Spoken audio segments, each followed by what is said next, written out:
qué iba a pasar. Y de eso se trata esta conferencia, porque Dios le avisa a Abraham acerca de sus propósitos, porque Dios deseaba, aunque Dios sabía que Sodoma y Gomorra no se iba a arrepentir, porque Él le dice a Abraham, podríamos preguntarnos, oye, por favor, ¿verdad? ¿Por qué platica con él? Como vamos a analizar esta plática que tuvo con Abraham.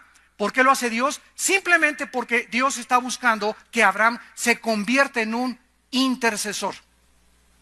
Ya sabemos que el mundo va a ser destruido, pero dice la Biblia, si mi pueblo sobre el cual mi nombre se invocar, oraren y buscar en mi rostro, Dios puede cambiar sus planes con el poder de la oración de un pueblo unido. ¿Qué es un intercesor en primer lugar? Es un cristiano simplemente que tiene carga por las almas, que le interesa el alma de sus hijos, el alma de sus hijas, el alma de su esposa, el alma de sus tíos, de sus primos, el alma de su jefe y su trabajo. Es un cristiano que llega en la noche y dice, Dios mío, te pido por mi hijo que no regresa, y está intercediendo día y noche por algo que embarga su vida, por el pecado del mundo, por la violencia de México. Cuando Dios comienza a ver hombres cargados intensamente por tanto pecado y por tanta maldad, esos son los hombres a través de los cuales el Espíritu Santo puede trabajar. Estas cargas, ¿de dónde vienen? Si yo te pregunto en esta mañana, sin que tú levantes la mano, en las últimas 2 semanas, ¿tienes una lista o un periódico diario donde tienes por lo menos 20 personas de tu familia o 15 personas por tu familia que estás orando hace 6 meses o un año? O a lo mejor tu lista, como vamos a ver con Abraham, a lo mejor no llega ni a 10 personas. A lo mejor no llega ni a 5 personas. Y de vez en cuando te levantas y lo único que haces es que mañana sacas tu tarjetita con Judas Tadeo. Y esa es para ti tu devoción con Dios. Pero la intercesión es cuando nos sumergimos y entendemos que Dios trabaja a través del poder de la oración, cuando nosotros comenzamos a estar cargados por el pecado y porque anhelamos la salvación principalmente de nuestra familia. Estas cargas, ¿de dónde vienen? Vienen de nuestra comunión con Dios. Si tú no tienes un contacto diario con Dios a través de la Biblia, a través de la oración, no puedes comenzar a recibir la naturaleza divina, aunque la tenemos. No puedes compartir el carácter de Dios. ¿Cómo es posible que un Dios santo, perfecto, todopoderoso pueda sufrir? Yo me lo he preguntado miles de veces. El otro día le pregunté a un hermano teólogo famoso en Estados Unidos, oye, yo tengo 30 años predicando, le digo el evangelio, y yo sé que el sufrimiento es derivado del pecado. Amén, me dijo, así es, la paga del pecado es la muerte, el sufrimiento es por el pecado. Y entonces le pregunté, ¿y por qué Dios sufre? Échate ese trompo a la uña. ¿Por qué si Dios es santo y no hay pecado en Él, cómo es posible que Dios sufra? Y esa es una incógnita, y sabemos que hay muchas preguntas que no vamos a tener respuesta, porque las cosas secretas pertenecen a Dios. Pero eso me llena mi alma de saber que es un Dios que llora, es un Dios que sufre, es un Dios que anhela, es un Dios que se ríe, es un Dios que comparte con nosotros, es un Dios que está interesado en tus depresiones, en tus problemas, es un Dios que está interesado a tal grado en nuestra vida que dio a su Hijo unigénito para que todo aquel que en Él crea no se pierda, mas tenga la vida eterna. ¿Cómo podemos convertirnos en intercesores de Dios, en guerreros de oración? Tenemos que comenzar a desarrollar el bendito hábito de concentrar nuestros pensamientos y nuestras necesidades en las necesidades número 1 de tu familia, de tu iglesia y de tu nación. En Colosenses 4 dice versículo 2, perseveren en la oración, velando en ella. Yo ya tengo años que me levanta Dios a las 2, 3 de la mañana, y no es porque cené pizza ni tomé café, simplemente me acuesto, Señor, te amo, Jesús, te amo, Dios. Jesús, ¿cuándo vienes por tu iglesia? Señor, te esperamos, desesperadamente te esperamos, pero sí, permítenos, damos el privilegio de seguir trabajando para ti mientras tú vienes. y nos despertamos a las 2:30, 3 de la mañana, no para irnos a tomar un vaso de leche o cualquier cosa, sino nos despierta el Espíritu Santo para hincarnos. Y en esa hora en la madrugada, donde el mundo está en la oscuridad, donde todos están, donde no hay intercepción en el mundo de los pensamientos, ni en el espectro electromagnético de la tierra, y los poderes espirituales tal vez, ¿verdad?, estén trabajando en otro lado. En ese momento es cuando nuestra oración, en la madrugada, porque es cuando Jesús se levantaba a orar, es cuando nuestra oración puede tener muchísimo poder. Cuando nos levantamos en la madrugada a interceder y estar cerca de Dios, perseveren velando con ella, orando al mismo tiempo, Colosenses 4:3, por nosotros. ¿Están orando ustedes por nosotros los pastores? ¿Están orando ustedes por los pastores de tu iglesia a la que tú vas?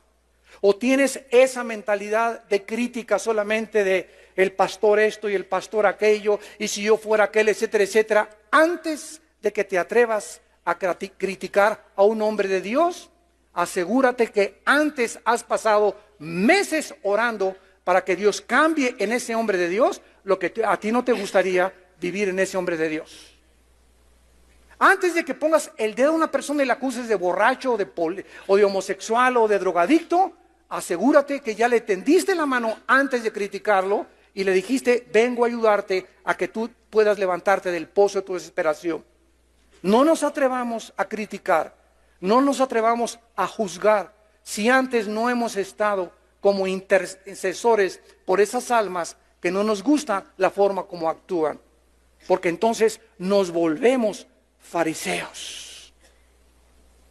Dice Pablo, orando por nosotros para que el Señor nos abra puerta por la palabra, a fin de dar a conocer el misterio de Cristo por el cual estoy preso, para que lo manifieste como debo hablar.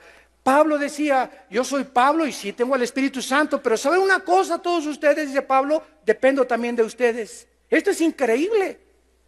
Oye, ¿que no te basta decirle: Dios, ayúdame? No, necesito que ustedes también, mis hermanos en Cristo, intercedan por mí, que Dios me siga hablando por esas. Padre, ábrele puertas a mi pastor ahora que se va a Monterrey. Señor, mi pastor anda por ahí en Dallas. Señor, te pido por él que lo uses con los pastores. Te pido por su esposa, te pido por su familia. Necesitamos nosotros nuestras oraciones. ¿Por qué? Porque nosotros velamos por las almas de ustedes. Dice en Hebreos 13: orad por vuestros pastores y respetad a vuestros pastores, porque ellos velan por sus almas. Y eso ustedes no lo saben. Pero ¿de cuántos peligros has sido librado en tu vida?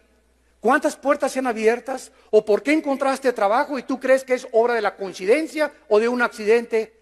Y tal vez es las oraciones de tu pastor que tú nunca has agradecido, porque lo ha hecho en la cámara secreta de oración.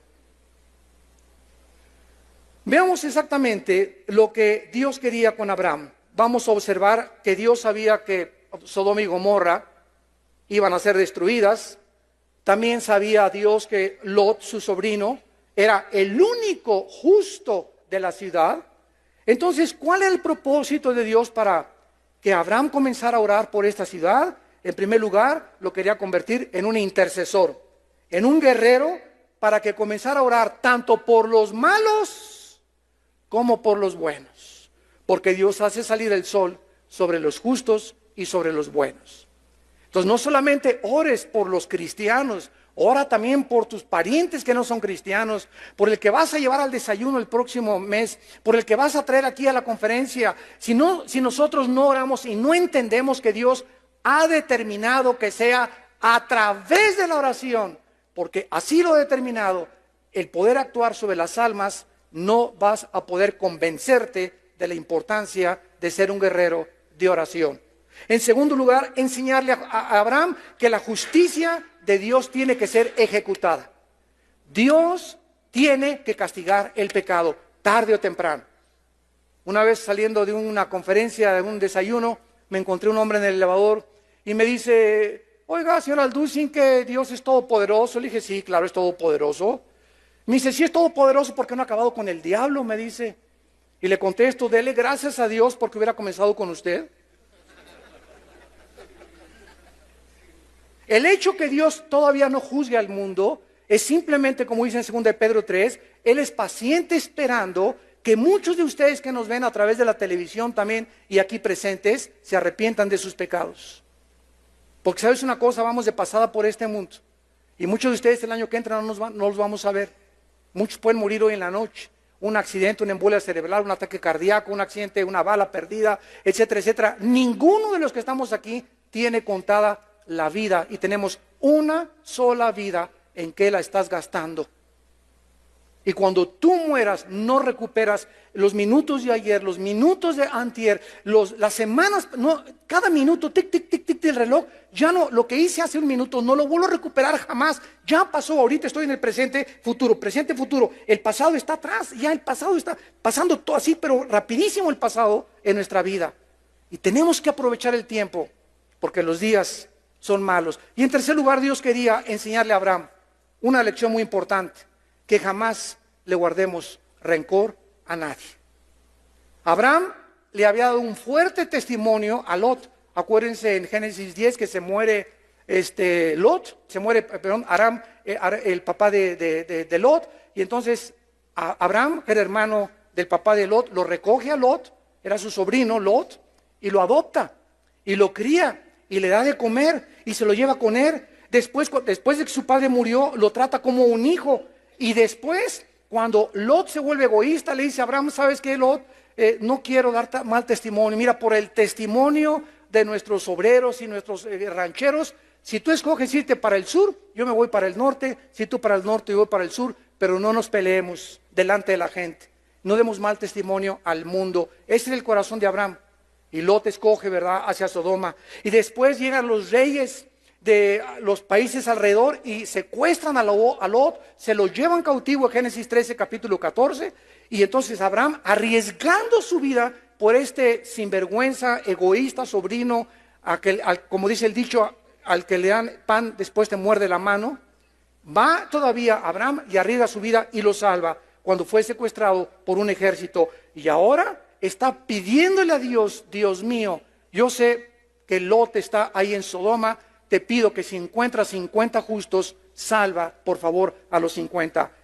Abraham incluía, desde luego, a Lot, su sobrino. Nosotros no podemos convertirnos en intercesores ni en guerreros de oración mientras tengamos algo contra alguien. Solo los que no están amargados entran a la tierra de Canaán. La amargura va a ser el veneno más grande que va a impedir, Hebreos 12:15, que la gracia de Dios opere en tu vida para que tú conozcas el plan de tu vida para tu vida, tu familia, tu matrimonio y tu iglesia. Una persona amargada amarga a todos los que están junto con él. Tú júntate con un hombre que está amargado y lo vas a discernir de esta manera. El síntoma de los amargados es que siempre están hablando y criticando a alguien. Siempre están hablando mal de alguien. Y esto es contagioso, porque esas personas no pueden ser guerreros de oración. Abraham tenía que, a pesar de todo eso, Señor, me hizo a mi sobrino mal pagado, es un sinvergüenza, un malagradecido, etcétera, etcétera. Pero quiero decirles algo, hermanos, todos nosotros vamos a ser traicionados. Muchos de ustedes ya fueron traicionados, otros están siendo traicionados por alguien o por nuestros mejores amigos, y otros van a ser traicionados después, pero no nos escapamos ninguno. Todos vamos a ser perseguidos, todos vamos a tener personas que hablen mal de nosotros, todos nos vamos a ser calumniados. Si es que te llamas creyente, hijo de Dios, métete eso en tu cabeza para que cuando venga la calumnia, para cuando venga la traición, cuando te digas, ay Dios mío, mi copastor, o esta persona en quien yo confiaba, o mi sobrino que le di el trabajo, o etcétera, etcétera, y te venga la traición y la cuchillada por la espalda, no te amargues, ay, y no te levantes, Padre Santo, gracias porque esta traición me hace sentirme más cerca de mi Señor Jesús. Porque Él fue traicionado. Y Dios quiere que sintamos lo que Jesús sintió. Él fue perseguido, Él fue calumniado. ¿Qué nos esperamos nosotros? ¿Somos mejores que Él? ¿Quiénes son los guerreros? Los que aguantan las balas de 9 milímetros. Los que tienen una coraza contra los ataques del mundo. ¿Quiénes son los que nunca fueron llamados para ser guerreros? Los que cualquier cosa que les dices se ofenden, ya no te hablan en 3 semanas, me habló muy duro, me hizo cara de hamburguesa, me hizo cara de esto, etcétera, etcétera. Y esa gente, esos hombres, ¿verdad? No puedes tratar con ellos por su increíble sensibilidad que nos habla de un corazón sumamente orgulloso. El orgulloso rechaza la sabiduría, rechaza la crítica. Tú no me digas esto y el otro, no te hablo, y guardas el rencor y marcas la cruz. Y alguien me hizo hace 3 semanas y ya está totalmente desechado de mí. Es una cosa. ¿Y dónde está el ministerio de reconciliación, por Dios? ¿Dónde está? Nos tenemos aquí en la iglesia más de 15 pastores que han caído en adulterio, no de la iglesia de nosotros, de otros lados, y que estamos ayudando a rehabilitarlos, porque sus iglesias les pusieron una tacha. Y tú le pones una chat, claro que es un pastor, nosotros también caen en adulterio, nos ha sucedido, ¿verdad? Los tenemos mínimo 1 año, lo ayudamos con un poco de 3 o 4 meses con su sueldo, pero él tiene que ser disciplinado, él no puede estar en el pastorado hasta que no se rehabilite y tarda 1 o 2 años, de acuerdo a la gravedad de su adulterio y de su inmoralidad, o de su abuso de confianza, de su fraude o de su robo. Pero tenemos que estar dispuestos a creer que Dios puede restaurar a ese hombre tarde o temprano. Porque Dios es lo que Él hace, ¿verdad? Él restaura a las gentes, y un vaso de barro que se le rompe en las manos, Dios es poderoso, dice Jeremías 23, para volver a poner las piezas juntas. Muy bien, vamos pues a entrar al capítulo 18 de Génesis en materia, y vamos a analizar en primer lugar los pasos para convertirnos en guerreros de oración. Número 1, versículo 16. Génesis 18, 16, el primer paso para convertirnos en guerreros de oración y en intercesores, dice el versículo 16, y los varones se levantaron de allí y miraron hacia Sodoma, y Abraham iba con ellos acompañándolos. El primer paso para convertirnos en guerreros de oración es caminar con Dios. Vivir cerca de Dios. Este es el primer paso para convertirnos en guerreros de oración. Recordamos que el Señor se le había aparecido a Abraham con 2 ángeles, capítulo 1 y 2 de capítulo 18. Y estos 2 ángeles comenzaron a caminar hacia Sodoma. Sin embargo, Abraham se queda con Dios. No se va, acompaña al Señor y se queda con Él. Porque él se pudo haber quedado en su tienda tranquilamente, pero él quiso seguir caminando con Dios, Abraham, y en lugar de haberse quedado en la tienda con su familia, pero no lo hizo. ¿Por qué? Porque Abraham no quería abandonar la presencia de Dios. No podía creer que estuviera en la presencia de Dios. Y yo no puedo creer cómo nosotros no podemos ser impresionados de la misma manera cuando sabemos que al abrir la Biblia estoy ante la presencia de Dios. Abro la Biblia y Dios, el Dios poderoso, me va a comenzar a hablar. Me va a comenzar a hablar Dios en la Biblia. Y cuando yo creo que es Dios el que me está hablando, estas palabras se convierten en espíritu y en vida, porque estoy creyendo que es Dios el que me habla. Me trago esas palabras y trato de obedecer esas palabras para no desintegrar mi personalidad. ¿De dónde viene el término esquizofrenia de la psicología? Mente dividida, esquizofrénico. Se lo robaron a Santiago capítulo 1.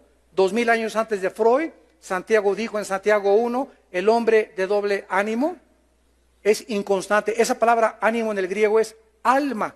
O sea, el hombre con una mente dividida, en todo es inconstante.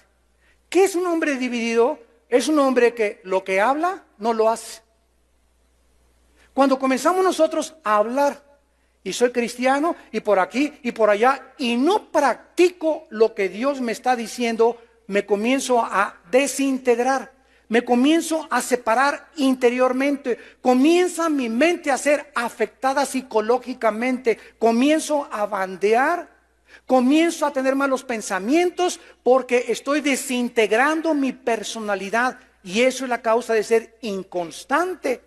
Nunca acabo ningún proyecto, nunca duro en ningún trabajo, nunca duro con ninguna mujer, nadie es suficiente para mí, nadie me hace feliz. Comenzamos a desintegrarnos mental, física y emocionalmente. ¿Cuál es la raíz? La desobediencia a la palabra de Dios. No todo el que me dice Señor entrará al reino de mi Padre, sino el que hace lo que está escrito. Abraham ya no quería separarse de Dios. En segundo lugar, dice el versículo 17-19, Génesis 18, el segundo paso. Y Jehová dijo, noten ustedes, ¿a quién le dijo esto? Jehová está hablando, está murmurando esto a sí mismo. No se lo está diciendo a Abraham. De repente comienza Dios a hablar y dice Dios, encubriré yo a Abraham lo que voy a hacer, habiendo de ser Abraham una nación grande y fuerte, y habiendo de ser benditas en él todas las naciones, porque yo sé, dice Dios, que mandará a sus hijos y a su casa después de sí, que guarden el camino de Jehová, haciendo justicia y juicio para que haga venir Jehová sobre Abraham lo que ha hablado acerca de él. En segundo lugar, para poder ser guerreros de oración, necesitamos comenzar a pensar en el llamado y en el propósito que Dios tiene para nuestra vida. Señor, tú ya diste tu vida en la cruz por mí, ya me salvaste, y ahora, ¿qué es lo que quieres de mi vida? Número uno, me dice Dios, Armando, te salvé, Abraham, te salvé, para que tú, Abraham, vas a bendecir al mundo entero. Armando, Pancho, Carlos, Felipe, te salvé para que comiences a convertirte en mi instrumento de bendición a tu familia. Para que comiences a bendecir a tus primos, a tus amigos, a compañeros de trabajo, porque somos los instrumentos. Dios quiere bendecir al mundo, pero no va a bajar ya a Dios en la forma de su Hijo como lo hizo. Ahora ha entrado a nuestras vidas y ahora somos como Jesucitos nosotros, ¿verdad? Tenemos los brazos de Jesús, la mente de Cristo, y ahora somos nosotros los instrumentos para que donde nosotros vayamos podamos ser bendición y no maldición, como éramos antes de ser cristianos. Ahora que veníamos en el aeropuerto, antier, estábamos en Dallas etiquetando, y ya en los aeropuertos hay unas máquinas especiales donde ya no vas al mostrador con la persona que te recibe el boleto y darte los pases de abordar. Ahora metes tu pasaporte o tu tarjeta de crédito y ahí comienzas a manejar la computadora y ya te preguntas pues, si llevas equipaje, cuántas maletas llevas, si llevas niños, bla, bla, bla, etcétera, etcétera. Y muchas veces no coincide la información de la computadora con tu viaje. Entonces hay personas ahí de American Airlines, ¿verdad?, que te ayudan, les hablas y vengan para acá a ayudarme, porque aquí la computadora está atrancada. Había una señora como unos 70 años de edad, yo estaba con mi esposa y mis 3 hijos ahí, y había una señora ahí como 70 años de edad, y le dije, por favor, ¿me puede venir a ayudar? Y me hace, y le dije, ¿me puede por favor venir a ayudar? Total que así a la mala gana que se acerca a la computadora, y lo primero que le dije fue, Jesus loves you. Le dije, Jesús te ama. Y me dice, ¿y qué? Y me dice, ¿y qué? Y entonces ya no le dije nada. Entonces le puse así la mano sobre el hombro, y cuando me acerqué con ella y le dije que dio la mano, y me dijo, ¿y qué? No sé qué pasó en ella, que comenzó a meterse en la computadora y vio dónde estábamos acomodando nuestros asientos, que nos habían mandado hasta atrás, y me comienza a decir, ¿no quieren sentarse más adelante juntos? Y le dije, amén, claro que sí, con mucho gusto, ¿no? Algo comenzó en ella a transformar su carácter, que comenzó ella de una forma voluntaria y generosa hasta ayudarnos a sentarnos juntos como familia hasta delante del avión. Y después de que acaba de hacer eso, la abrazo y le digo, ¿sabes una cosa? No estás sola, Jesús te puede ayudar a vencer tus problemas. Y comienza con sus lágrimas y se va caminando llorando. Llegamos al mostrador para que nos den los tickets de las maletas, y me dice la supervisora, se hace una supervisora de American Airlines, y me dice, oiga, ¿lo ofendieron? ¿Esa señora se portó mal con ustedes? Le dije, no, de ninguna manera. No, sí, yo vi que lo trató mal, me dice la supervisora, y es nuestro deber que los trabajadores cumplan con su trabajo y la vamos a reportar. Le dije, permítame una cosa, le dije, esa señora venía con le dio un planchazo a su esposo en la mañana, o su hija, todos amanecemos siempre con algo, y sabe una cosa, somos cristianos, le dije a la señora, no la reporte y no voy a firmar ningún reporte, porque esa señora cambió su actitud cuando nosotros la abrazamos y le dijimos que Dios la amaba. Entonces nosotros tenemos que tener esa compasión por la gente, tenemos que tener esa misericordia por la gente, Tenemos que ser amables con la gente, como dice la Biblia. El siervo de Dios no puede ser contencioso, peleonero. Y te pasa el periódico y se la rayas al cuate que pasa junto a ti. No podemos ser así. Y quisiéramos, ¿verdad?, decirle no solamente a su mamá, queremos recordarle toda la familia y el árbol genealógico, ¿verdad? Porque está dentro de nosotros, pero si te comienzas a controlar, comienzas a hacer bendición a los demás. Y Dios nos ha mandado a hacer bendición a los demás, a ser sus instrumentos de bendición. Dice el versículo 19, yo sé que mandará a sus hijos y a su casa que guarden el camino de Jehová, haciendo justicia y juicio. En segundo lugar, Dios quería que comenzara Abraham a pensar que no solamente él iba a hacer bendición a miles de gentes, sino recordarle también que para que Dios haga venir sobre nosotros la bendición, para que Dios bendiga mi trabajo, para que Dios bendiga mi ministerio, para que Dios haga venir sobre mí las cosas y las promesas, más de 8,000 promesas que hay en la Biblia, sean mías, yo tengo que convertirme en el pastor de mi esposa y de mis hijos. Si tú no le estás enseñando a tu esposa y no eres un hombre de Dios con tu esposa y hay una relación equivocada con tu esposa, 1 Pedro 3:7, vuestras oraciones tienen estorbo. Hazle como hables en lenguas, te eches de machincuepa, seas profeta, te digan el apóstol de Tenango y de Miguel de Allende, te digan lo que quieras y puedes sonar a mucha gente. Si nosotros, quiero decirles una cosa, los dones son irrevocables y hay muchas gente que están trabajando y operando en los dones de Dios sin que necesariamente esa persona sea digna de estar haciendo eso. Dios no nos quita los dones, pero sabe una cosa, Dios le está dando oportunidad a esa persona, pero el hacha está puesta a los árboles. Y si ese hombre de Dios o ese sanador o ese profeta o ese apóstol o ese pastor sigue en su camino y no entiende que la esposa es la principal oveja, tarde o temprano el hacha cae sobre tu vida y el árbol de tu vida se cae. ¿Por qué? Porque para que Dios haga venir sobre nuestra vida las bendiciones, necesitamos ser los maestros de nuestra esposa, los pastores de nuestros hijos. Que nuestros hijos no digan algún día mi padre es un hipócrita. Mi padre dice una cosa y hace otra cosa. O que ¿sabes quién te conoce? Mi esposa y tu esposa. ¿Quién me puede conocer a mí? Mis pastores no me conocen a mí como yo soy en la intimidad. Yo puedo conocer con pastores y el hermano y predicador y todo. ¿Quién me conoce realmente? ¿Quién sabe cuando yo me levanto a orar en la madrugada? ¿Quién ha visto cómo reacciono en momentos íntimos? ¿Quién me ha encontrado a mi esposa viendo pornografía? ¿Me he encontrado a mi esposa haciendo alguna cosa indebida? Ella es la que sabe realmente si yo soy un guerrero de Dios. Nadie más que tu esposa y mi esposa saben quiénes somos y Dios. Abraham tenía que pensar eso, que él tenía que convertirse en el pastor de su casa. Y en tercer lugar dice el versículo 19, para que haga venir Dios sobre Abraham lo que ha hablado acerca de él. Dios le dio grandes promesas a Abraham, ¿recuerdan? Y quería cumplirlas Dios. Y ahora Abraham necesitaba ¿qué cosa? Ser fiel hasta el final, porque se puede comenzar bien y muchos terminan mal. Yo ahora que estoy viajando continuamente, estuve en Bogotá y en Guatemala y San Diego, Los Ángeles, etcétera, etcétera, conferencias, casi siempre conferencias con pastores, con líderes. Nunca he visto, Fernando, tantos pastores y líderes a nivel mundial caer, que eran mis héroes.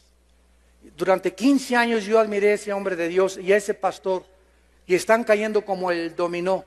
Llegan y comienzan a tener mucho dinero, comienzan a ser muy famosos, comienzan a creer que tienen el derecho de que porque son muy famosos, comienzan a sentirse demasiado seguros de su conocimiento, de su fama, de su teología, del dinero, del respeto de la gente, y cuando alguno piensa que está firme, mire que no caiga. ¿Cuántos han comenzado tan bien y los agarraron en homosexualidad? Los agarraron, cayeron en adulterio, agarraron defraudando impuestos al gobierno, agarraron defraudando esto, agarraron robando esto, agarraron, y de repente 10, 15, 20 años, todo lo echan a perder en su vida, como dice Salomón, una mosca muerta echa a perder el perfume. Una pequeña locura en nuestra vida echa a perder años de ministerio. ¿Vale la pena? La familia tan linda que Dios nos ha dado, la esposa, los hijos que tienes, por una noche con una prostituta o con otra muchacha. ¿O tú crees que estar mandándole recados por internet a una muchacha? ¿Tú crees que Dios no te está viendo? ¿Crees que Dios no sabe lo que hacemos? Nuestros pensamientos no están escondidos de Él, dice el Salmo 139. Aún ni siquiera hablo cuando Él ya sabe lo que voy a hablar. Tan grande es la omnisciencia de Dios. Dios no puede ser burlado. Tenemos que tener temor de Dios en nuestro corazón. Porque muchos de ustedes hacen lo que hacen porque no tienen temor de Dios. Simplemente no tienes temor de Dios. Nadie me ve, estoy en un hotel, puedo rentar un video. Mi esposa se fue, puedo ver un video sin que nadie me vea. Dios te está viendo. Dios me está viendo. Es la conciencia de que Dios nos ve, sus párpados nos examinan y Dios nos da conforme a nuestros caminos. Tenemos que estar conscientes para ser guerreros de oración y verdaderos intercesores. En tercer lugar, dice el versículo 20 y 21.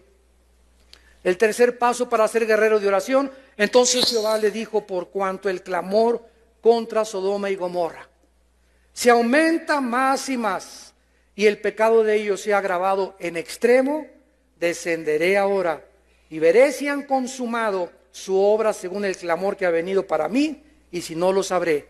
En tercer lugar, para poder ser guerreros de oración, no solo necesitamos caminar con Dios, no solamente necesitamos el sentido de responsabilidad de nuestra familia, sino que también necesitamos sentir el dolor que Dios siente por el pecado.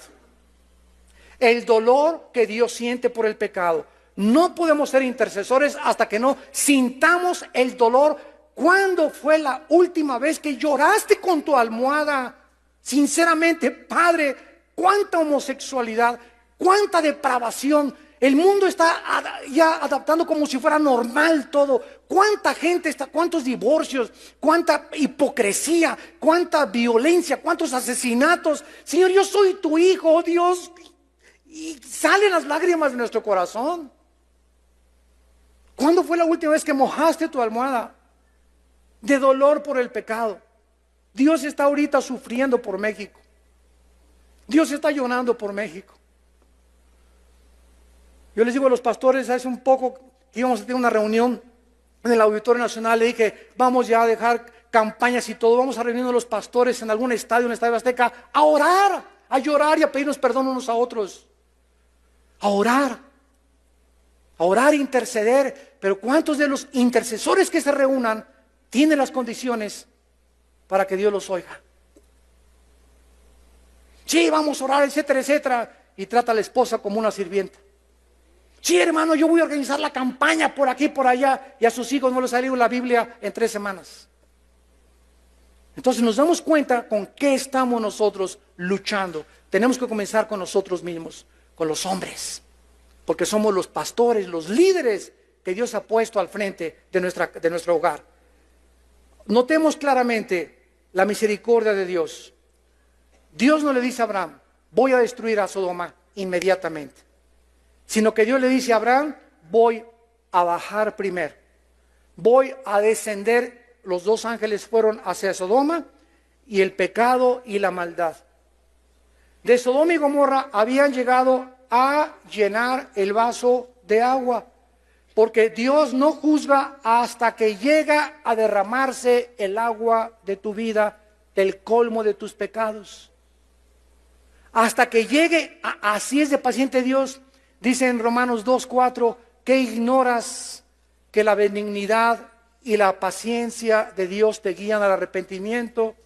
¿Cuántos de ustedes están pecando y ya tienen ahorita 6 meses en pornografía, en adulterio, etcétera, etcétera, y siguen caminando en la vida y no pasa nada, no pasa nada, no pasa nada? Ahí viene el ramalazo en tu vida mañana o la semana que entra. ¿Por qué? Porque si no te ha pasado nada, es porque Dios está esperando que llegues al colmo y que llegues a convencerte que no te está viendo Dios y que puedes seguir con tu vida y con tu esqueleto en el closet y escondido una vida secreta y otra vida delante de la gente, y Dios te va a sacar del closet y te va a exhibir públicamente, porque Dios tiene que castigar el pecado. Pero Dios es paciente. Miren en Génesis 15:16.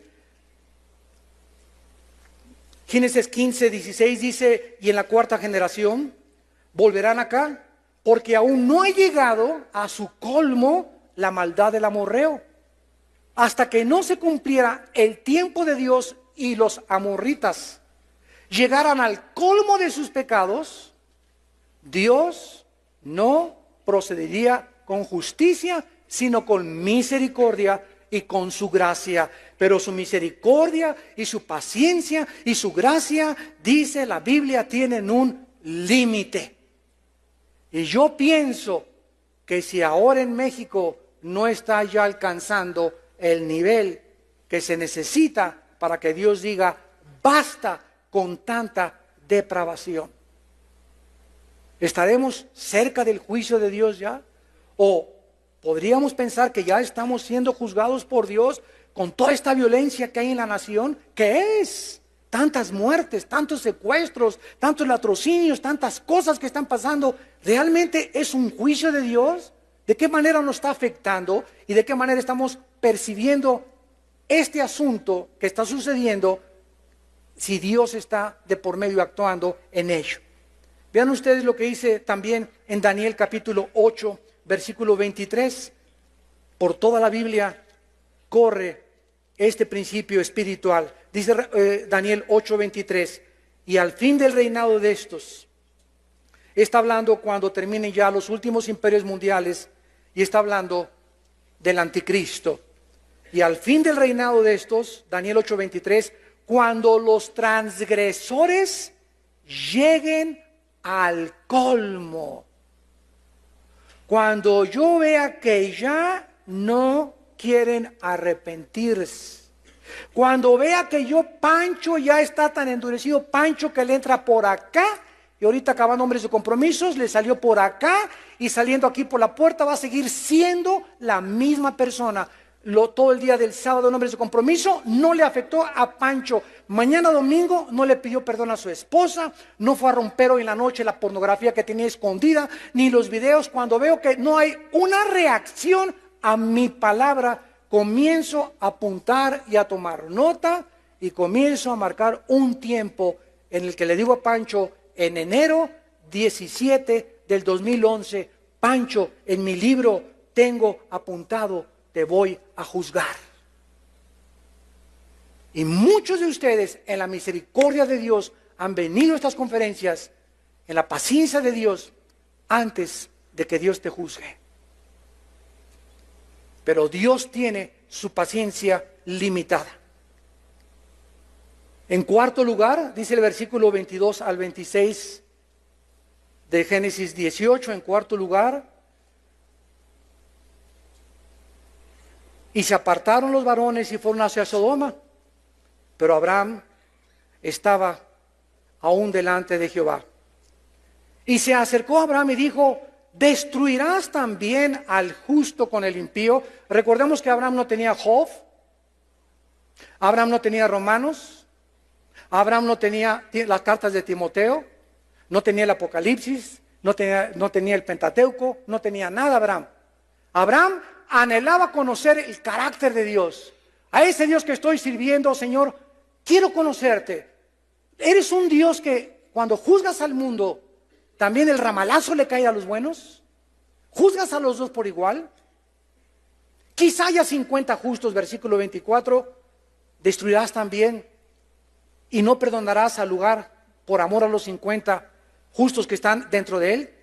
Lejos esté, dice Abraham, de ti que hagas esto, morir al justo con el impío, y que aún el justo sea tratado como el impío. Nunca tal hagas, el juez de toda la tierra no ha de hacer lo que es justo. En cuarto lugar, debemos, para ser guerreros de oración, permanecer en oración y en la presencia de Dios. Los dos ángeles se encaminaron hacia Sodoma. Abraham se queda permaneciendo en la presencia del Señor, y comenzaremos a anhelar cuando estamos cerca de la presencia de Dios. Vamos a querer conocer su carácter. Señor, ¿por qué ahora en Indonesia, en el tsunami, el 55% de las muertes fueron niños menores de 12 años? Me preguntaron en un debate con un ateo en una universidad de Austin, Texas. Se levantó un ateo. Usted, cristiano, dígame, en el tsunami, ese es un Dios misericordioso. Una de las cosas que les quiero adelantar es la siguiente. Los ateos, el 90% de los ateos son personas amargadas que quieren vengarse de Dios. El 90% de los ateos son personas que algo les pasó en su vida, que se enojaron contra Dios. Y al rechazar a Dios se quieren vengar contra Dios y desatan toda una guerra contra un Dios que dice que no existe. Es como un hombre ateo que acaba de escribir un libro que se llama La ilusión del cristianismo y la ilusión de ser Dios. Oye, si yo no creo en los unicornios, yo no voy a escribir un libro que se llame La ilusión del unicornio porque no existe el unicornio. No voy a gastar mi vida buscando un unicornio que no existe. Y los ateos se gastan su vida persiguiendo a alguien que no existe. Como murió Jean-Paul Sartre en Francia, el padre del existencialismo en los 60s. Y dice en su libro de la náusea, antes de morir, reconociendo honestamente, he gastado mi vida persiguiendo a un Dios que no existe. O sea, yo soy un imbécil, dijo. Así lo dijo Jean-Paul Sartre. ¿Qué irracionalidad filosófica es esa? Oye, si algo no existe, pues que no existe y punto. ¿Por qué me voy a gastar mi vida tratando de atacar y demostrarles que no existe? Sin embargo, esta es la razón por la cual ellos se amargan contra Dios. Son personas que, Carlos Darwin, se le muere una niña de 10 años. Los papás de Carlos Darwin en el siglo XIX eran cristianos y le leían la Biblia. Y él hasta quería ser ministro y se le muere la hermanita y se amarga contra Dios porque no la sanó. El dueño de CNN, Ted Turner, la cadena de radiodifusión más grande del mundo, acaba de hacer un libro que se llama Los 10 Mandamientos de Ted Turner. ¿Por qué? Porque se le murió su hermana de 16 años de cáncer y él era bautista, de nombre, ¿verdad? Y oró a Dios, sana a mi hermana, no la sanó Dios, pues se enoja contra Dios y se vuelve ateo. Son hombres que quieren vengarse porque la vida no resultó de la forma que ellos quisieron, porque no tuvieron el tiempo de estar en comunión con Dios para que Dios les revelara por qué hace lo que hace.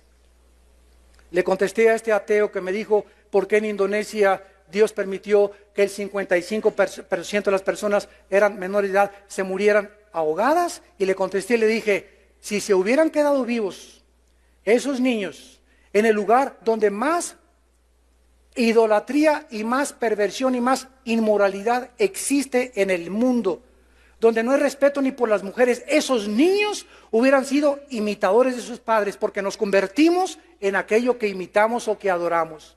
Dios en su misericordia se llevó al 55% de estos niños para que no estuvieran en este mundo. ¿Por qué querían ustedes que se quedaran a sufrir esos niños? Pero nosotros creemos, ¿verdad? No, Dios los hubiera dejado para que sufran como todos nosotros. Cuando dice la Biblia, ¿verdad? Que de ellos es el reino de los cielos. No, se hubieran quedado aquí, que crecieran y que sufrieran como nosotros. ¿Sabes una cosa? Tú no eres Dios. Y Dios en su misericordia se los llevó porque tuvo compasión de ellos. Y ese ateo ya no tuvo que contestarme. Porque mis caminos, dice el Señor, no son vuestros caminos. Mis pensamientos no son vuestros caminos. La gente habla lo que habla de Dios porque no pasa tiempo con Dios para que Dios te explique por qué hace lo que hace. Y cuando lo hacemos, nos convertimos en guerreros e intercesores en oración. Tener carga en segundo lugar por el pueblo de Dios. Abraham anhelaba que se salvaran los justos de la ciudad de Sodoma y de Gomorra. ¿Destruiría también Dios a los cristianos de los no cristianos? Es obvio que Abraham tenía a Lot en su mente, ya lo vimos anteriormente, por lo que siempre se preocupó por él. Todos los creyentes somos el cuerpo de Cristo. Y debemos tener cargas, nosotros por los bautistas, por los nazarenos, por Amistad Cristiana, Vida Nueva, pentecostales, etcétera, todos los que estamos bajo la sangre de la cruz y creemos en la salvación por la gracia de Dios, nos debemos de preocupar los unos por los otros, en lugar de voltearnos los cañones unos contra otros y estarnos atacando, degradando y compitiendo unos con otros. Abraham comienza a interceder por los justos y por los no justos de Sodoma, y dice en 1 Corintios capítulo 12 el concepto que Dios tiene de las iglesias. Dice 1 Corintios 12 versículo 13, por un solo espíritu, todos fuimos bautizados en un cuerpo. ¿De qué forma el bautismo del Espíritu Santo efectuó en nosotros esta acción? Colocándonos en el cuerpo de Cristo. La obra del Espíritu Santo, al colocarnos en el cuerpo de Cristo, se llama el bautismo del Espíritu Santo. Judíos y griegos, a todos, pentecostales, nazarenos, no importa el letrero que tengas, se nos dio a beber del mismo Espíritu. Hables en lenguas o no hables en lenguas, te rías o no te rías, te eches al suelo o vómito santo, lo que hagas, si estás bajo la sangre de Cristo y haces barbaridad y media, ya que Dios te perdone, pero eres mi hermano. Y te tengo que amar, y tengo que tolerarte, y tengo que aguantarte, y te tengo que soportar. ¿Por qué? Porque eres mi hermano. Porque puedo llegar al grado de Corintios 13, puedo tener teología, una doctrina sana, y graduado con 3 doctorados, etcétera, etcétera, y no tengo amor. No me sirve ni el conocimiento, ni mis visiones, ni mi teología, y a lo mejor estoy mejor doctrinalmente que otros hermanos, pero otros hermanos tienen más amor, aunque tienen menos doctrina que yo, pero tienen más amor que yo.